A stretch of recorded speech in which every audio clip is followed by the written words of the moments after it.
Let's start Okay. now. Okay. Uh, Good afternoon, everyone present here.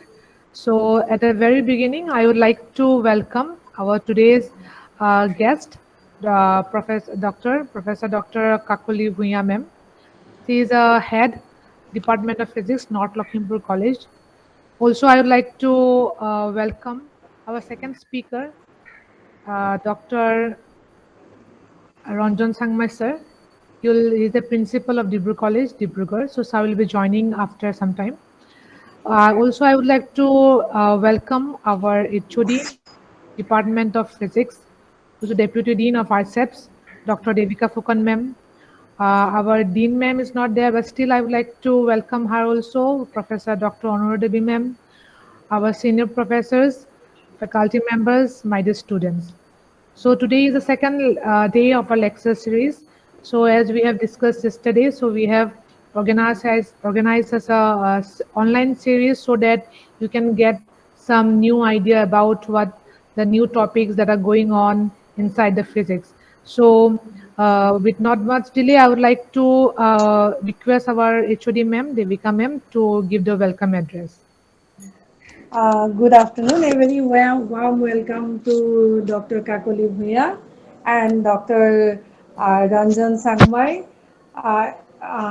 This is very nice to meet here, and after a long time, we will be able to interact with each other since we are already in collaboration. So, definitely, we are thankful that you have joined us and tried to make our event much more successful.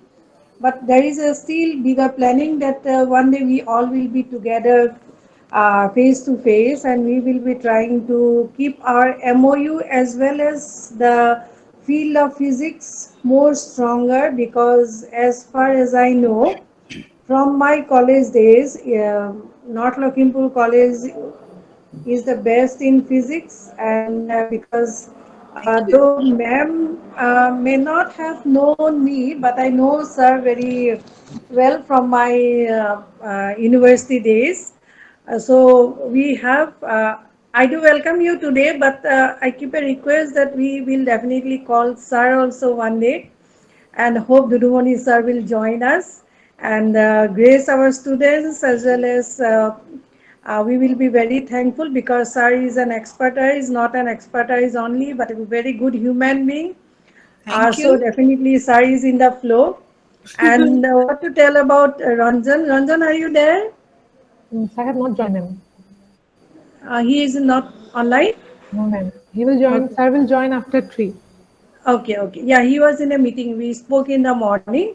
So a very warm welcome to Ranjan also, because he is also busy with his schedule. But thankfully, both of them in their busy schedules all have given their valuable times, and we hope we can exchange so many collaboration works, maybe future seminars together, maybe conferences together, where we think that this is the initial platform, this is the first platform where we are together and we are there to build something in the near future. So let us consider this to be the just a step ahead for the bright future together.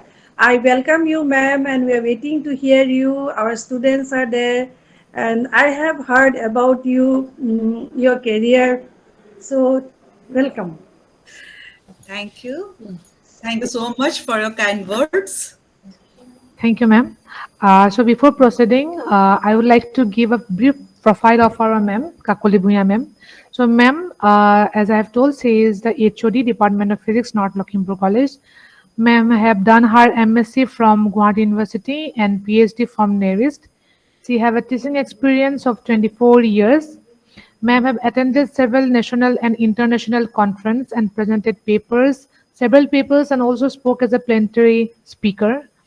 Ma'am have also many book chapters in the book bearing ISBN numbers, and also done a UGC sponsored minor research project regarding the environmental physics.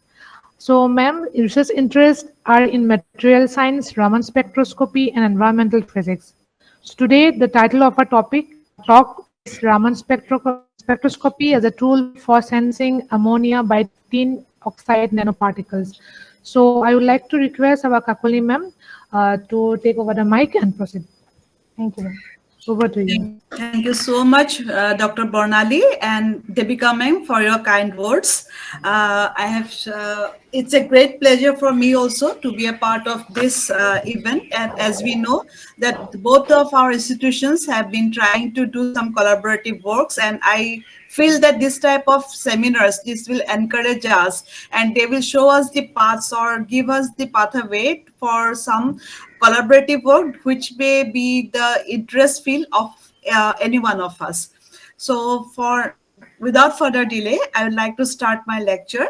I would like to now share the screen with you all. So let me first go for that.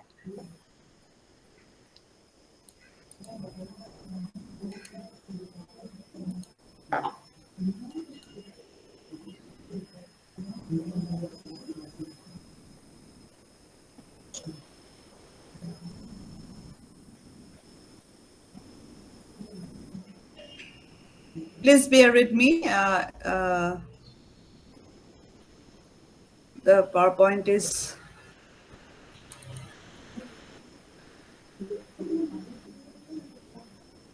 it's coming.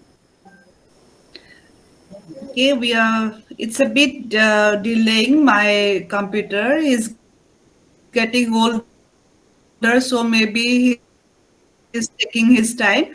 So, are you visualizing the screen? Yes, yes, ma'am. Okay. So let me now start my topic. As you see, I have kept my topic in a very, mixed manner, so that it gives you a general information about the work which I am doing, and also to provide you some scope so that we could interested every one of you know my topic ammonia. Being point till now for sensing, we have been always able to calculate the conductance, you calculate the resistance, and from that you can see whether a sensor is working or not. But in my work, I have used the intensities of the Raman classical modes as a sensing tool. And when I sent this for publication in Springer, so the reviewer, they termed it as a new sort or new technique for sensing tool. So for that, they just a word of appreciation was also dropped for me. So I felt that it is some sort of thing that we don't usually explore. And what I mean or what I want to say through this my work also, that there are endless options or endless nooks and corners in the field of physics or anywhere in the research, in which it is your capability or your insight that has been required to go for a new sort of work. And if you go for new sort of this type of work, it is a very nice thing to do, because when you receive such accolades that it is the first thing which has been tried, it gives you an immense pleasure, and that keeps you driving for going for new work. Now, as you know, first let me start with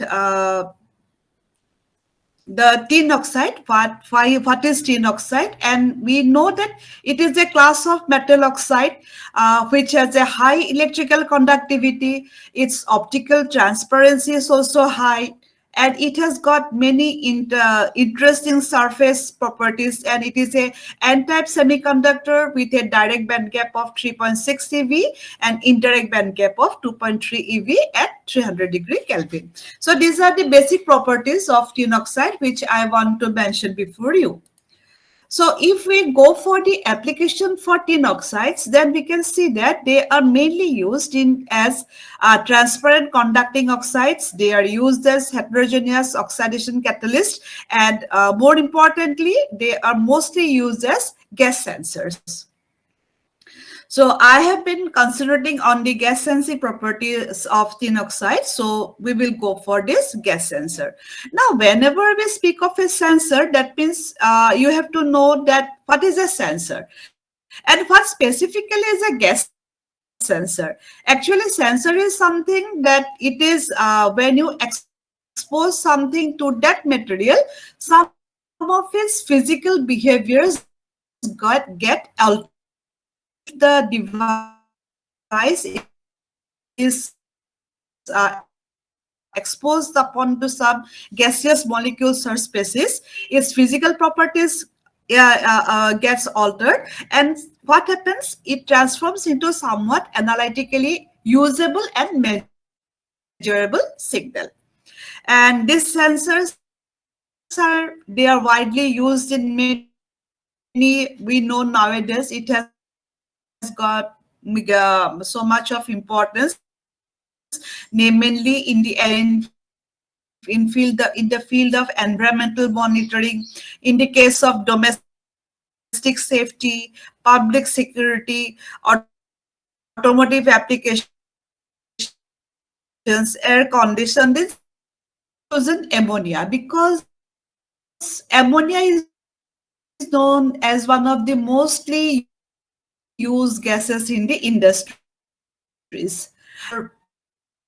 If you speak for its potential danger line, then we see that if it is exposure goes up to say 50 ppm, then human eye, skin, and respiratory system would be irritated. And if it is concentration is say about 5000 ppm, then human being may die within 5 to 10 minutes. And it is also one of the research interests why I have chosen ammonia. It differ in terms of changes in sensing by amino acid, and most of the work they were mainly concentrated. We cannot term it as amino acid, but they have got interesting properties out of their sensing. So why we have chosen tin oxide as a potential material for gas sensing? The main cause for choosing this material is that it exhibits the phenomena of band bending.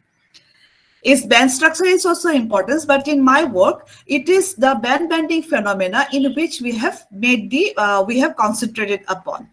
Then number two, that it is highly reactive towards environmental gases. And in the number three, where the Raman spectroscopy sensing method and tin oxide, they both of them coincide, is that because the tin oxide is the only material that exhibits the surface bands in Raman spectroscopy. We have other sensing materials such as zinc oxide also, but in case of zinc oxide, we don't get that type of those surface bands which are termed as S1 and S2 bands. We don't get it at zinc oxide, but in tin oxide we have that phenomena of the exhibition of the surface bands in Raman spectroscopy. Now, why we have taken the nano size thing of, or why we have converted the tin oxide into nano size is that we have found in literature that the performance of tin oxide as sensor, it can be elevated if we reduce it to nanometer size and if we again dope some foreign elements, foreign metals. So in this case, what we have done, we have taken the tin oxide material, we converted or we have reduced it to nano size, and then we doped aluminum and copper into it so that we can see how does the performance as a gas sensor of tin oxide is affected. Now, this is the most important thing which makes tin oxide a potent choice for gas sensor, and it is the exhibition of this band bending phenomena. Are you noticing the screen? Hello? Yes, ma'am, we can see. Okay. So you just please concentrate on the diagram. So you can see that what happens in these cases whenever you expose this type of material to the atmosphere, the entire phenomena takes place in the surface of the material. It doesn't go beyond it. So we speak about adsorption rather than absorption. So in case you see here, we have seen the conduction level, you have seen the EC and the EV. We see that they are a bit bended. Have you seen it? So it is coming up like that. It is going upwards and is coming downward. So here we see this also called as the pinning of the Fermi level here also. Here actually what happens? Tin oxide, it being such a material, is that when it is exposed to atmosphere, the conduction electron sites, they get reduced due to the absorption of oxygen. That means the oxygen absorption takes place and the conduction electrons, the number of the conduction electrons, they get reduced. So what happens in the same surface itself? At one side there is an abundance of electron, and on the other side there is a deficit of electron. So what happens on the surface itself? A potential is being created. So this potential creation leads to the bending of the bands, and this band bending phenomena is very important in case of sensing the gas material, target, whatever we see, the gas material. You see, the oxygen, they get absorbed, the sides become devoid of the electrons. So what happens on the surface itself? One side of the electron, one side of the surface is of it is, there are electrons, and on the other side there are the deficiency of electrons. So we have a potential difference there, and we get a band bending. So this is very important, and this requires actually the main the thing which we will do here. So here I have told you, what I have told you, this thing, the absorption of the atmospheric oxygen into the oxide surface. What happens? The consequently trapping of the electrons from, they result the trapping of the electrons from the conduction band. And what happens? That makes that those sites where oxygen is being trapped, those sites becomes devoid of electrons, and therefore a potential difference is created within the surface itself, and this initiate the process of band bending. Now what happens? The temperature at which these oxygen species are trapped, that temperature plays a very important role. So that's why what we have to do, whenever we need for this sort of thing, we have to heat that specimen. Suppose we have this one, what we have did in our study, we pelletized the entire tin oxide nanoparticles, and then we heated the tin oxide nanoparticles. So that what happens, if you heat it below, say from 150 degree to 200 degrees centigrade, then what happens? Oxygen absorbs in the tin oxide in its molecular form as charged oxygen ions. At temperatures between 200 and 400 degree or even higher, oxygen absorbs on the surface dissociate to atomic oxygen, such as charged oxygen absorber O2 ions. So what we did, we heated the specimen at 400 degrees centigrade such that we get this thing, oxygen ion absorb on this surface, and this thing, they remain on that surface. This what we have seen, the charged oxygen ion, they remain on this surface of the material, and they are electrostatically, they are stable. So that even if you take out from the oven, or even if you reduce the temperature, even if you bring out the specimen to the room temperature, the ionized the oxygen ion, it will remain on the surface of the material. Okay.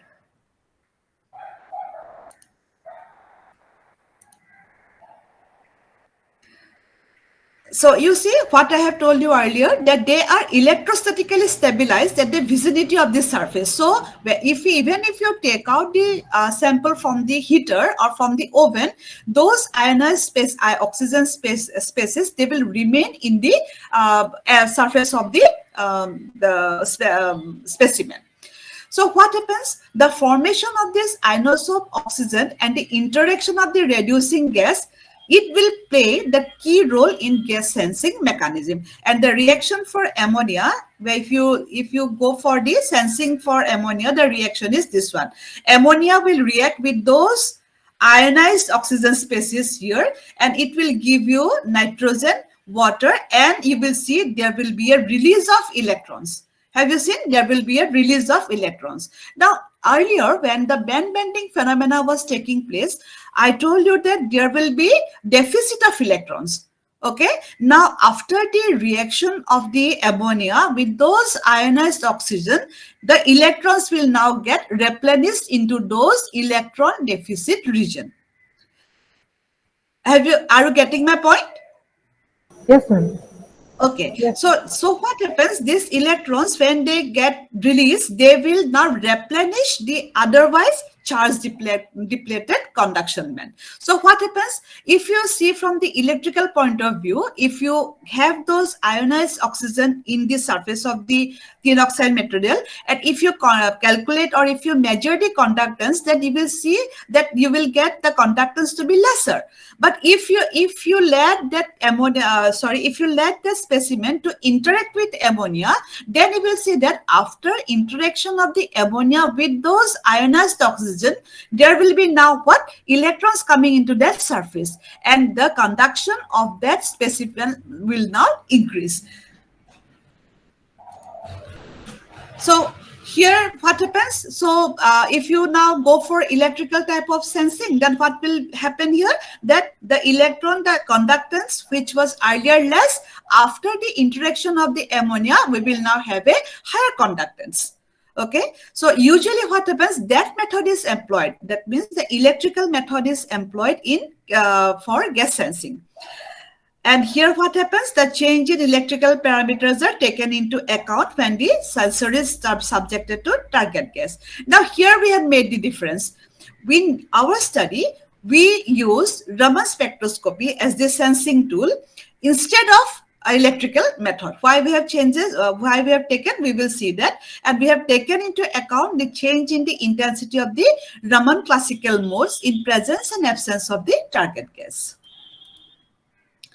Now, this is a very basic principle of Raman spectroscopy, which I want just to remind you. I think I am sure everybody of you are well aware of it, but just to keep in line with my talk, I just want to say that what is Raman spectroscopy? As we all know, that what happens when an intense beam of monochromatic radiation passes through a sample that contains molecules that undergoes a changes in molecular polarizibility as they vibrate. And what happens, the polarizibility is what? It is the induced dipole per unit strength of the electromagnetic field. Now you see, this dipole moment is a vector quantity, the electric field is a vector quantity, but that polarizibility is not a vector quantity, it is a tensor. So it is a very interesting thing to note that why this polarizibility, actually mu equal to alpha E, where alpha is called as the polarizibility. On the one hand side, we have mu as a vector quantity, other hand side, we have the electric field as the vector quantity, but we term that polarizibility as the polarizibility tensor. It is because it is not always the thing that the dipole moment will get aligned in the same direction as that of the electric field. Depending upon the bone length, the induced the polarizibility or the dipole moment inclination may be in the different directions. Therefore, the polarizibility is usually termed as a tensor quantity. Now, what happens in case of for a molecule to be Raman active? We know that the polarizibility of the molecule, it should what happens? It should change, and then the intensity of radiation or the polarizibility, there should be a change in the polarizibility, and then we can see, or then we can have the Raman effect. Now, the polarizibility of a molecule is conventionally represented by drawing a polarizibility ellipsoid. Ellipsoid is nothing but it is an ellipse in a three-dimensional space. So polarizibility ellipsoid is generally defined as a three-dimensional surface whose distance from the electrical center of the molecule is 1 by root over alpha I, where alpha I is the polarizibility along the line joining a point. So you can find this in the very textbooks of Benwell, Mckesh, and here. So in terms of polarizibility ellipsoid, we can say that a vibration is Raman active if the shape, size, or orientation of it changes during the normal vibration. So if there is a change in the polarizibility ellipsoid in terms of its shape, in terms of its size, or its orientation, then we can say that that molecule will exhibit those Raman modes. So, yeah. Now, we can relate the polarizibility ellipsoid with the electron cloud, but in a inversely proportional way. Because what happens, the polarizibility ellipsoid is the inverse of an electron cloud. Actually, polarizibility is the degree of actually separating the electron cloud from the nucleus. So the polarability ellipsoid, it is considered to be inverse of an electron cloud, where the electron cloud is largest, the electrons are further from the nucleus and so are more easily polarized, and this will give a small axis for the polarability ellipsoid.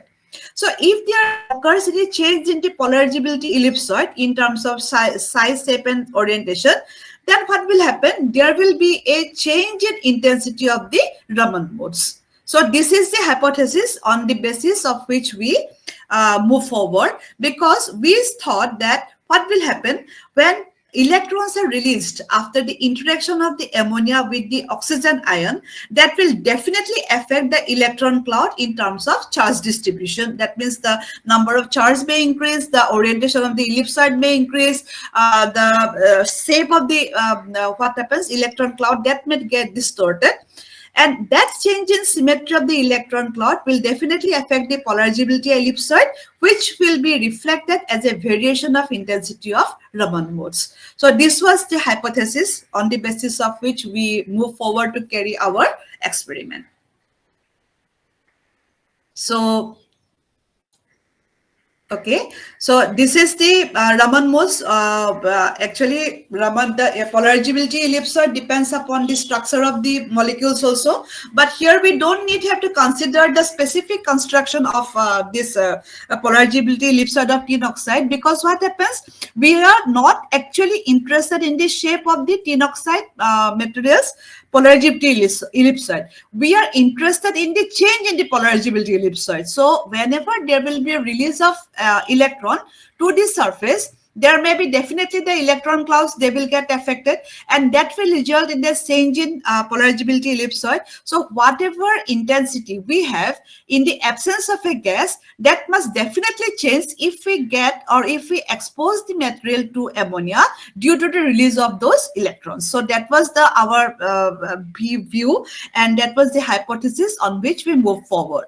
So in case of tin oxide, we are mainly interested in these modes, three non-degenerate modes, AIG, BIG, and B2G, and one doubly degenerate mode, EG. And in our study, I'm not going through all those details. I would like to say that we concentrated on AIG, B2G, and EG modes. So we calculated the intensities, or we studied the intensities of these modes. So these are the Raman active modes, phase degenerate modes. Here we have seen that what happens, the AIG, BIG, and B2G mode, it vibrates in a plane perpendicular to the symmetry axis, and the vibration of the doubly degenerate EG mode is along the C axis, symmetry axis. So in EG mode, what happens? Oxygen atoms vibrate in the oxygen plane, while in the other two modes, AIG and B2G, which we have taken into account, expansion and contraction of the tin and oxygen bonds takes place. And in bulk SNO2 modes molecule, the Raman active modes are expected that these I have shown you 123, 476, 634, and 788 centimeter inverse. So we have calculated, we actually obtained our modes at all these 476, 634, 778, and for those we got the EG, AIG, and B2G modes respectively. So in this methodology, what we did, how did we move forward for this study? What we did, we synthesized nanoparticles, pure nanoparticles, and aluminum and copper dot at the rate of, it should be 3%. It was it is coming as 35. So 1%, 3%, and 5% at the rate of that doping concentration we synthesized. Then these samples were then heated to 400 degrees centigrade, so that the oxygen absorbed on the surface dissociate to atomic oxygens such as charged ions. The samples were pelletized, and Raman spectrum was obtained in the absence and presence of ammonia, and the relative intensity of the Raman modes were calculated in the absence and presence of ammonia. So you see, now this is the thing which we obtained. Actually, I'm not going into further details. You see, we have we exposed, first of all, what we did, we calculated we studied the intensities of the Raman mode at the specific interval of time. So we see that You see, the first thing is the at 0 second. That means when we did not expose the material into the target gas. So it was highest, the intensity was highest. When we have introduced the target gas to the tin oxide material for pure, I mean the thing which was not doped, here we see the intensity of the mode of the EG, you see, it just declined like this, and after a certain time, it attains some sort of equilibrium thing. Then in case of the B2G mode, we saw that again it is in the same line with the intensity variation of the EG mode. It decreased like this, and after some times it increased also, and further it again decreased. But AIG mode, it didn't show that much of variation. So when we had gone for this pure SNO2 particle, then from that thing we saw that something different is happening in terms of intensity. That means whatever we have taken, the intensities of this thing, of the material, prior to the exposure of the gas and after the exposure of the gas, there occurred some difference. So we then stated, we then move for the aluminum. Okay. Okay. Then we studied the intensity variation for the nanoparticle in which 1% aluminum was doped. And here you see there is a clear difference like that. First of all, the intensity, there is a variation taking place after a certain time, 180 seconds. This is 180 seconds. This is having a saturation value, and that is actually, this is expected for every sort of sensors. So sensor behavior, it is, we are getting it from, say, from 180 to, from 0 second to 180th second. So we are getting this type of some sort of intensity variation. That means our sample, which has been targeted to this one, ammonia, it is showing the intensity variation in the Raman spectroscopy mode also. So here, this line or these curves are more or less similar to the sensing curves which we obtain in case of electrical mode also. So this 1% aluminum doped tin oxide, it showed that this thing can be actually used, or this thing can be actually used for the Raman spectroscopy, can be actually used as a sensing tool for sensing of ammonia by tin oxide nanoparticles. Then we went for this one, 3% aluminum tin oxide. Here also we have seen that in case of the AIG and B2G mode, here the sensing is quite, especially for B2G mode, the sensing is quite visible. But for EG mode, it's a bit not that good, not that much sort of good. For 5% aluminum doped, here also we have seen that there is an intensity variation, and there's a curve is coming over here. So here is also like this. So we have seen that what happens in case of this sensor, in the case of this type of things, what we have noticed that Raman spectroscopy, yes, there is a, what when you say that there is a intensity variation of the Raman classical modes if the sample, if it is exposed to the ammonia gas. That again we started with copper. Here also you see we get a similar sort of graph for copper also, but here we are getting two humps that needs to be addressed. So, but still we are getting some sort of intensity difference. This is for 1% copper. For 3% copper, again you see what happens. It is again a very nice curve, or the curve that that can correlate with the sensing curves. So here also we are getting this sort of intensity variation.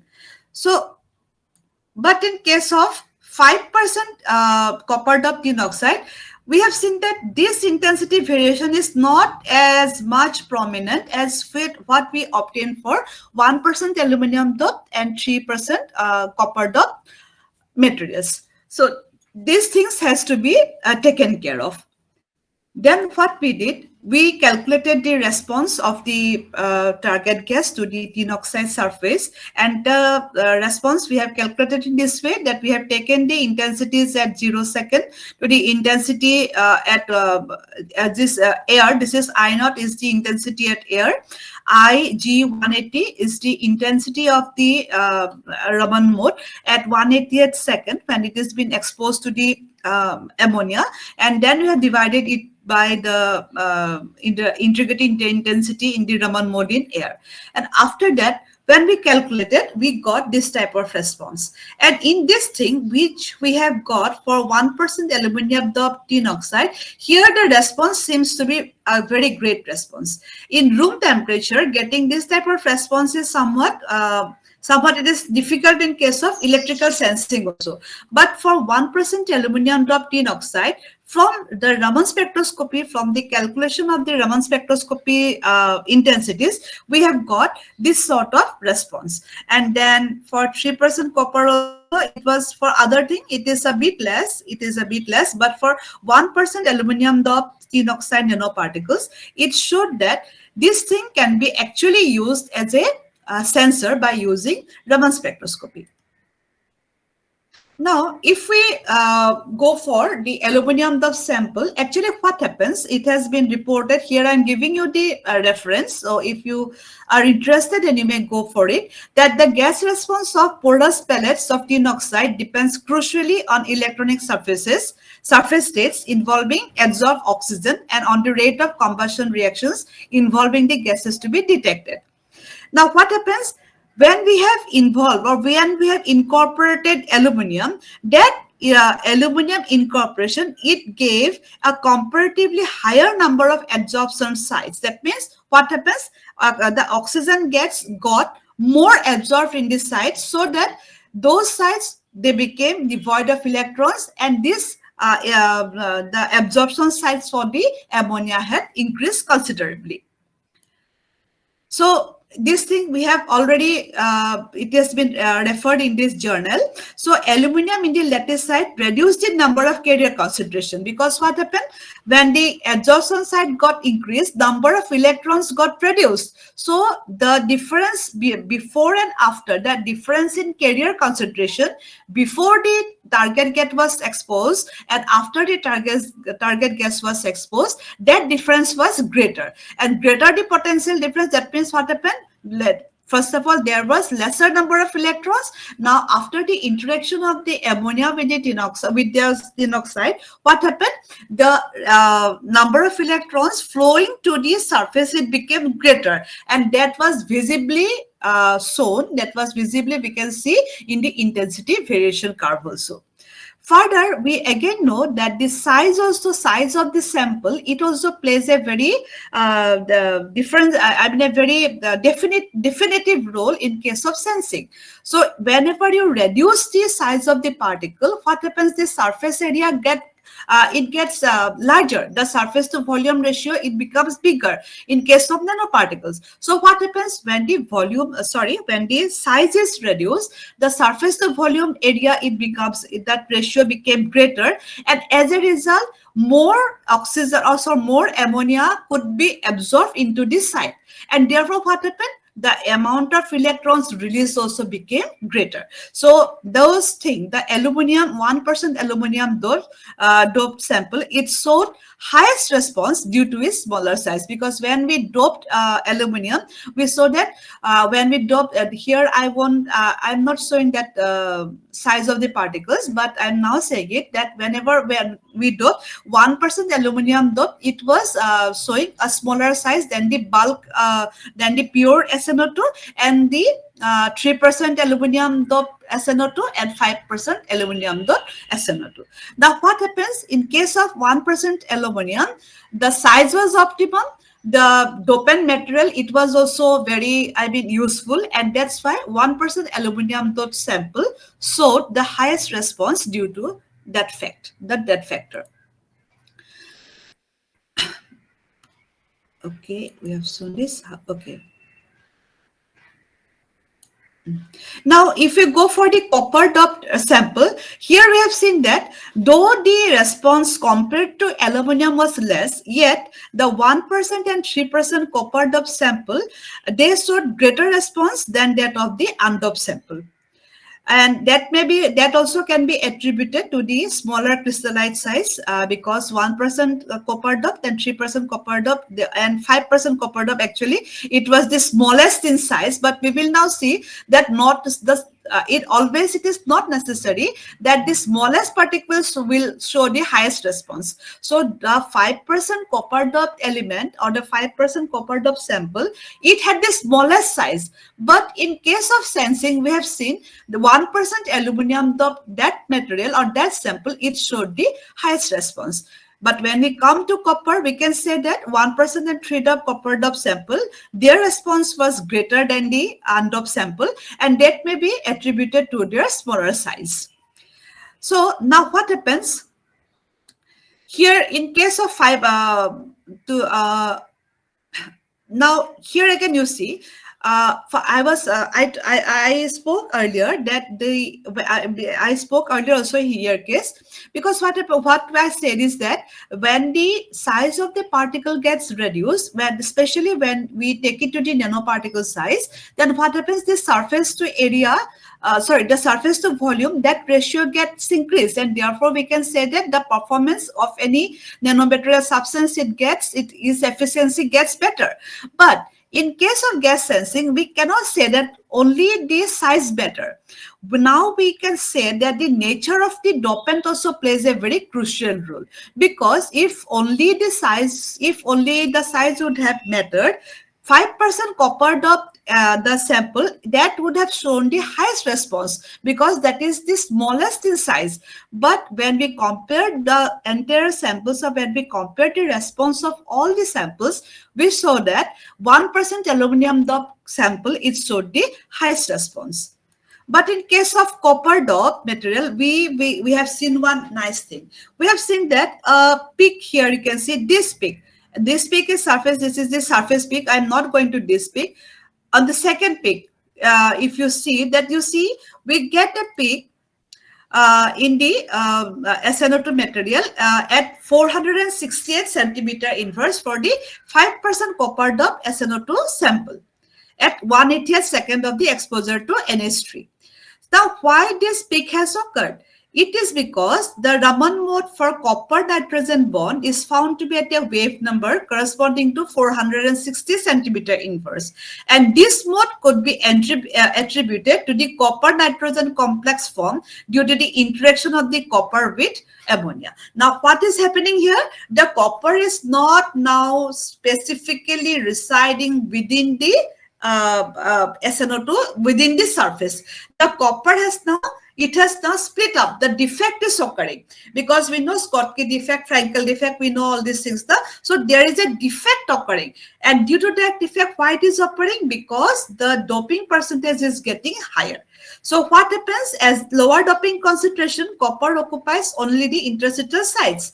However, at higher doping concentration, copper is not restricted only to the interstitial sites, but has split over to the surface, which now what happens?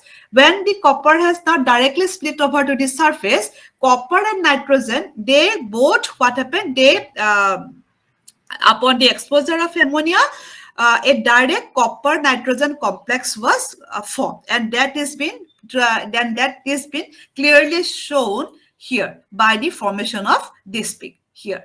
So there, what happens in this case? What can we now say? That because as nitrogen is highly electronegative in comparison with copper, there is a definite tendency to form such complexes, and this transfer.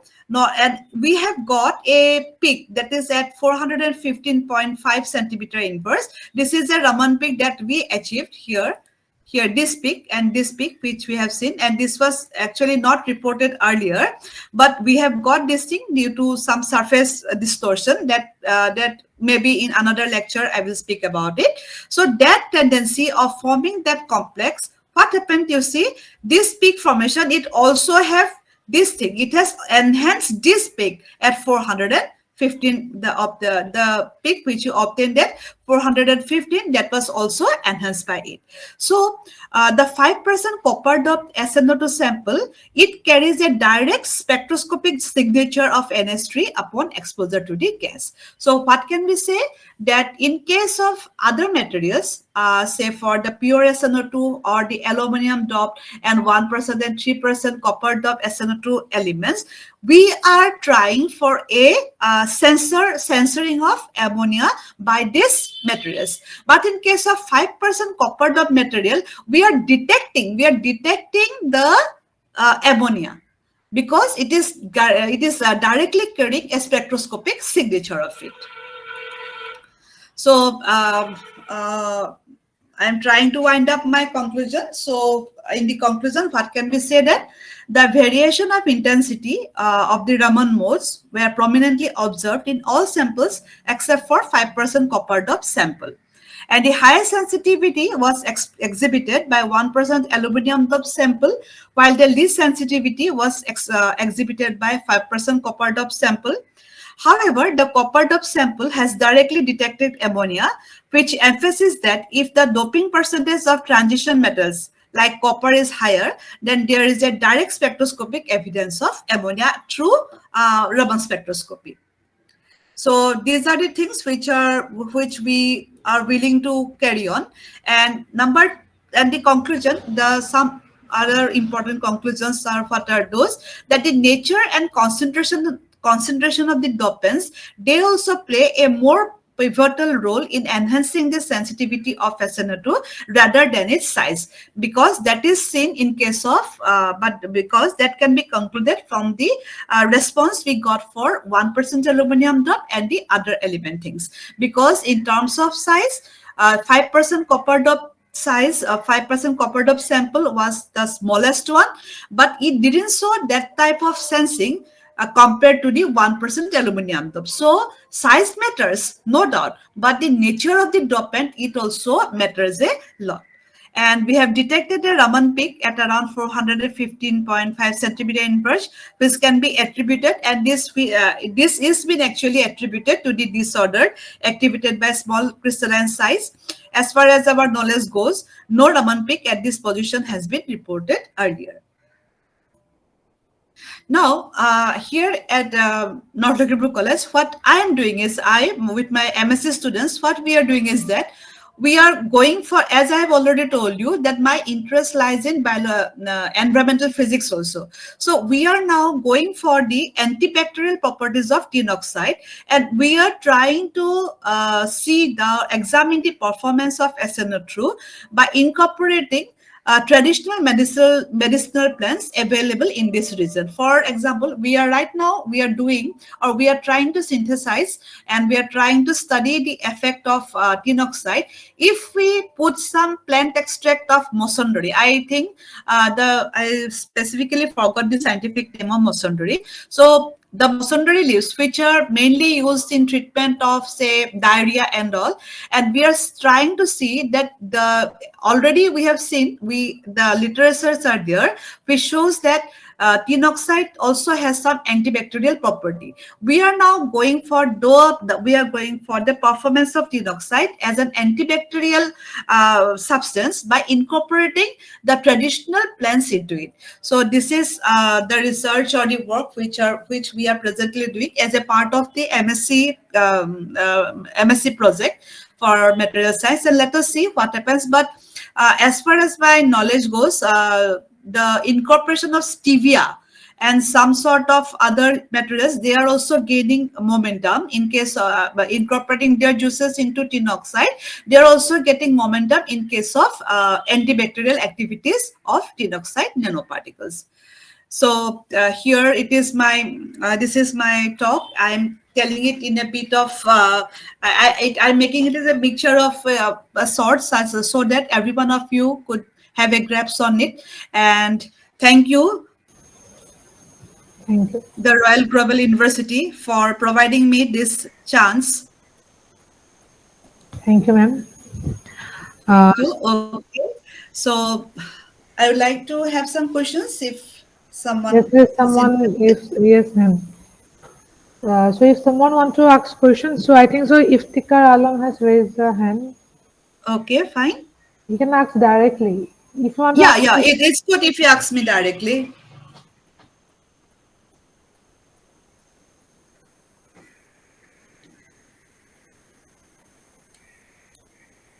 yes, Iftikhar, if you want to ask something.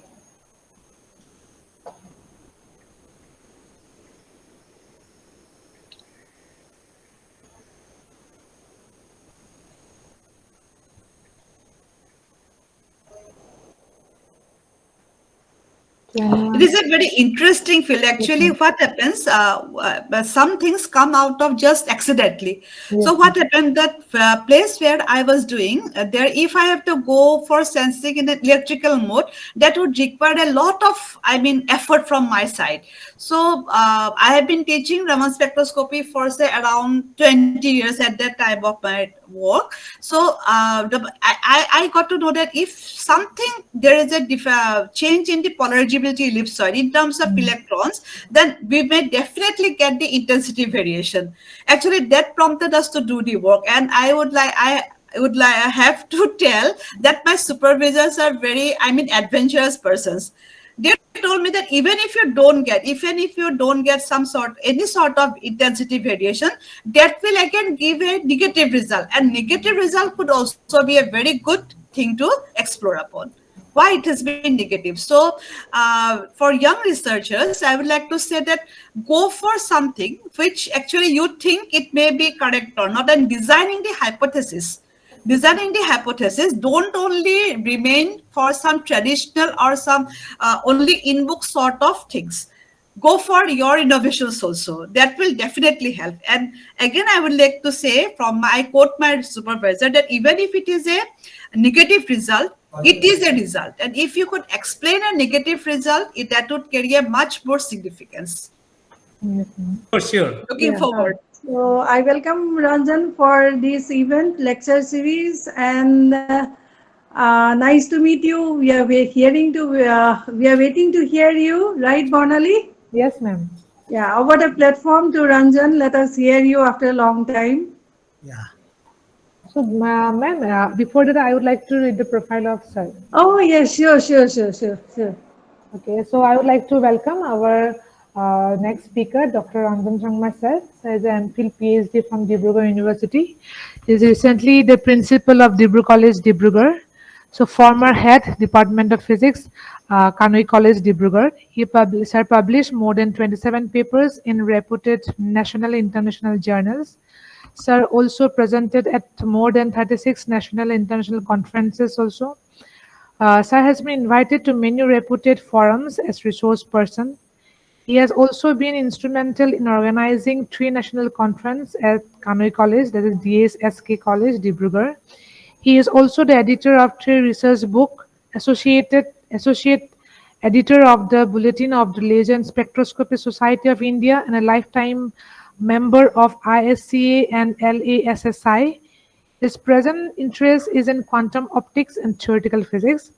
So today, I would like to talk about conjugated polymer and its application in optoelectronic devices. So I would like to request our Ranjan Sangma sir to take the session and proceed. Thank you, sir. Over to you, sir.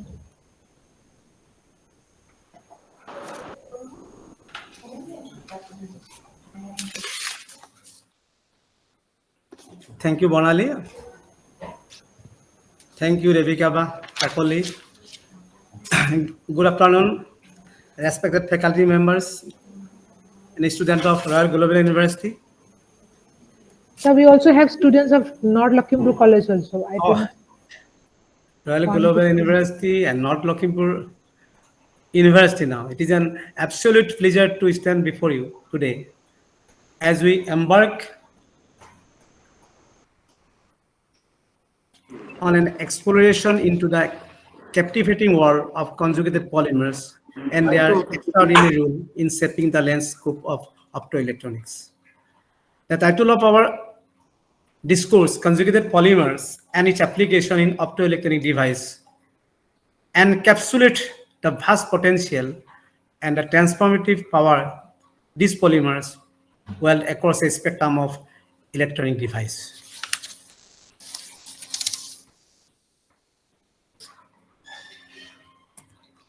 Now, polymers, everybody know polymers. Polymers are usually long chain-like molecules with a regular repeat unit. Polymers are found throughout everyday life in application ranging from food packaging to video tape. There are two main reasons why they are so widespread. One is there is an enormous range of possible structure, give, giving a huge variety of properties. The other is that they are generally easy to process, safe, leading to simple manufacture. Semiconducting properties arise from using conjugated repeat units. For example, a repeat unit which there is a linear pattern of alternating single and double bond. The alternating single and double bonds lead to one electron in a p orbital on each carbon atom. The orbital overlaps, leading to electron delocalization and semiconducting behavior. There are three main families of polymers that have been studied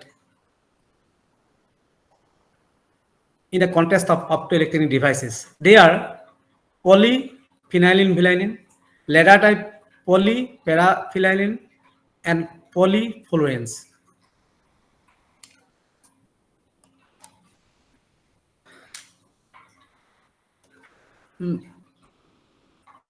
Many conjugated polymers are capable of light emission.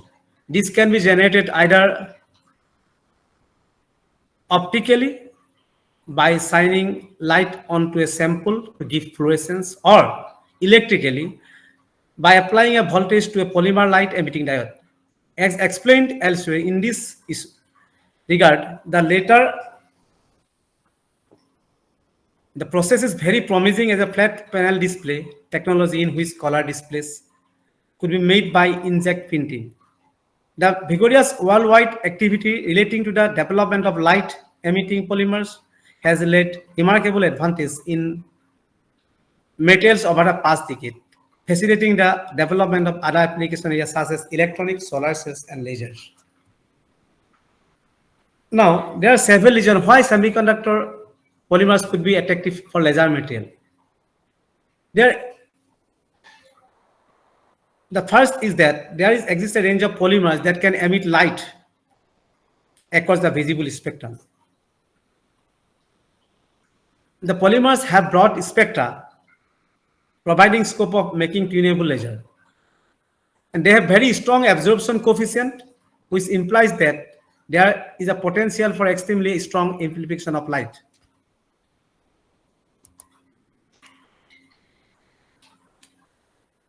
The absorption and fluorescence spectra are well separated so that the absorption of emitted light is weak. In many fluorescence organic molecules, including laser dyes, light emission is severely quenched in high concentration, such as typically found in solid films.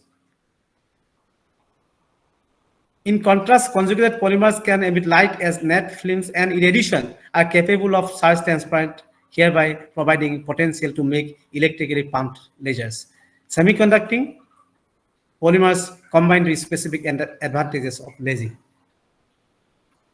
The key features of laser are material that amplifies light, that known as gain medium. Everybody know about the laser and its properties of laser. So it's a gain medium and a resonant that applies feedback. A light passes through the gain medium. It stimulates the emission of more light, thereby gaining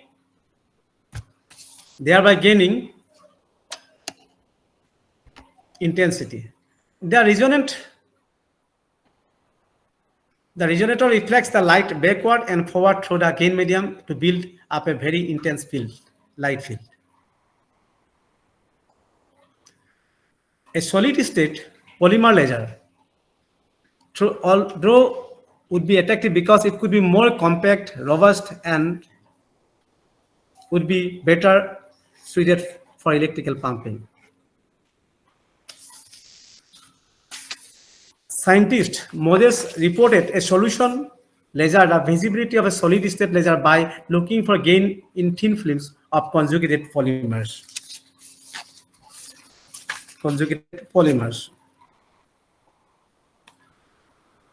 When the laser light passes through gain medium, then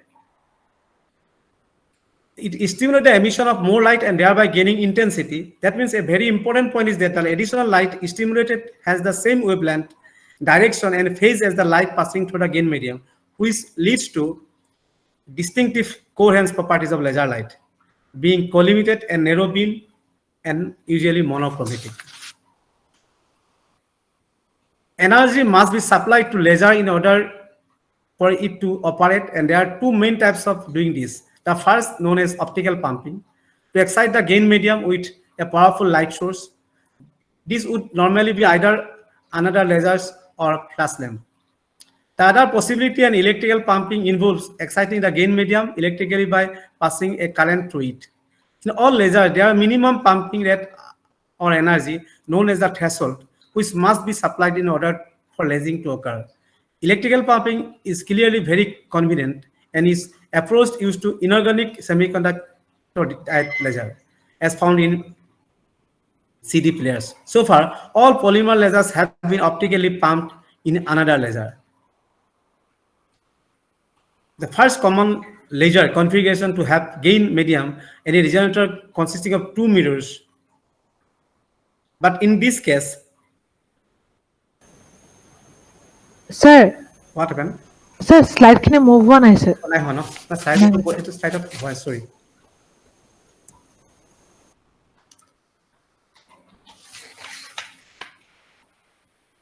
So a solid state laser, polymer laser would be attractive because it could be more compact and robust and would be better suited for electrical pumping. However, this provides to be more challenging problem. Now, the first semiconducting polymer laser was reported by Moses. So the scientist Moses reported a solution laser, the feasibility of a solid state laser by looking for gain in thin film of conjugated polymers. No gain was observed, only photo-induced observation. So a solid state laser could not be made from the materials being studied at that time. Now, during the last several years, we have carried out extensive studies on laser-induced fluorescence of various polymers containing nitrogen with respective their quenching behavior. This concern with the conjugated polymers using the technique of laser-induced fluorescence of a blended system of PPV, polyphenylphenyl, and luminescence organic molecule of PBQ. We report here the fluorescence spectrum undergoes a drastic change in its intensity and narrows down considerably when placed in an external cavity. In the present experiment, we have used PPV, P-benzoquinone of recent grade PBQS blended into PBP matrix into the ratio of 20% by weight. An argon ion laser is used for exciting the fluorescence of the sample, and the exciting radiation is 514 nanometer.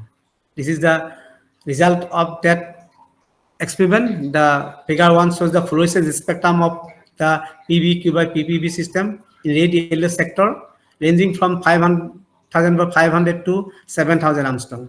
This fluorescence system undergoes dramatic change in the shape when sample is placed inside the cavity.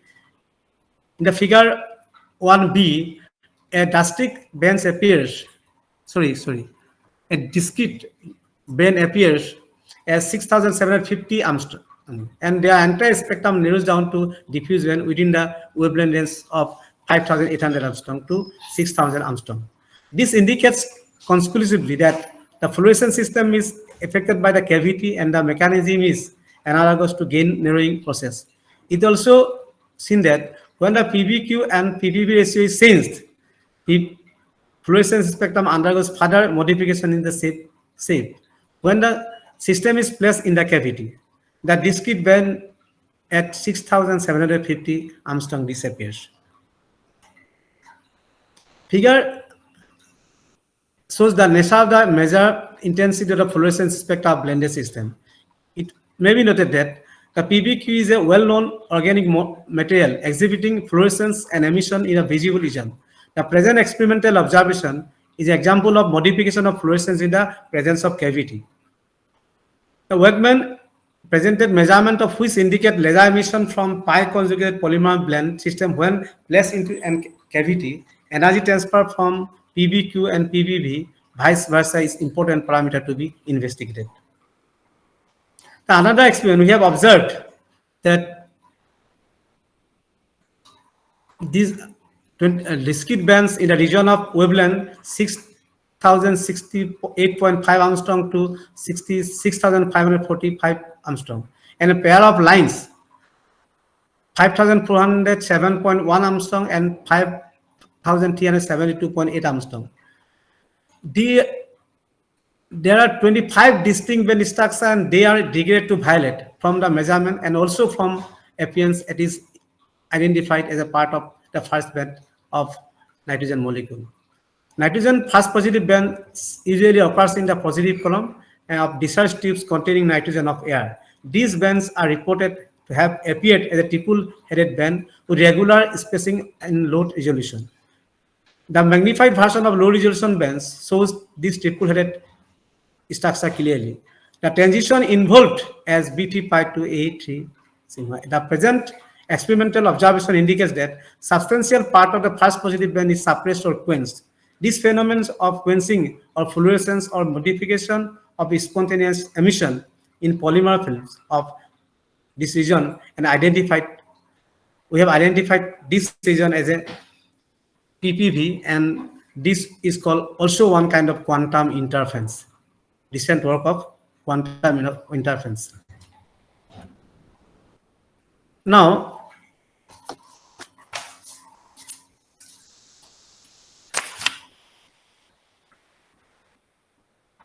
we have observed the nature of the spectra for all these samples.